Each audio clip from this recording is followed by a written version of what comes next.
Class चालू मश्क 3.1 जो हम पढ़ रहे हैं, इसकी नई वीडियो है। इसमें सवाल नंबर 4 है, ज़ैल की कसूर को सादा तरीन सूरत में तहवील करें। तहवील का मतलब है हल करें।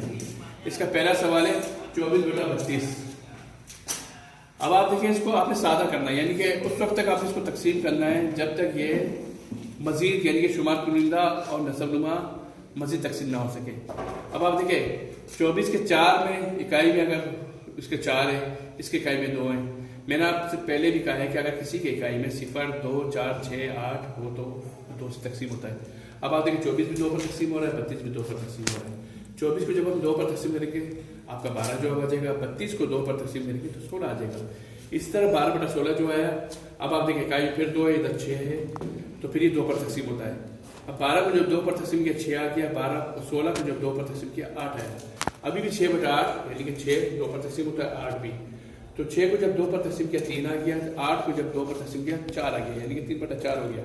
अब आप देखें 3 मुफीद अदाद है, किसी वक्त सिवा किसी पाड़े पर तकसीम नहीं होता, और 4 मुरक्कब अदाद है, यानी कि दोनों किसी सूरत भी एक अदद पर तकसीम नहीं हो रही। जब ये सूरत आ जाए तो इसको हम इसकी सादा तरीन सूरत कहते हैं।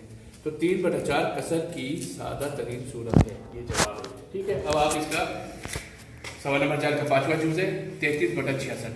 अब आप देखिए 33/66 को मैंने क्या किया। अब आप देखिए इकाई में से 3 है, यानी कि 3 पे तकसीम करने के लिए मैंने आपको बताया कि हम इनको जमा करते हैं। अब आप देखिए 3 और 3 6 जो है 3 के पार्टी में तकसीम होता है।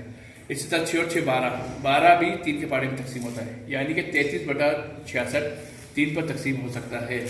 33 को जब 3 पर तकसीम करेंगे 11 जवाब आ जाएगा। 66 को जब 3 पर तकसीम किया 22। अब आप देख रहे हैं शुमार गुनीदा और नसबनुमा को मैं एक ही अदद से तकसीम कर रहा हूँ, बस ज़हन में ये है कि एक ही अदद से तकसीम होंगे। अब 11/22 आया है। अब आप देखिए 11 पर तकसीम होता है, 22 भी 11 पर तकसीम होता है।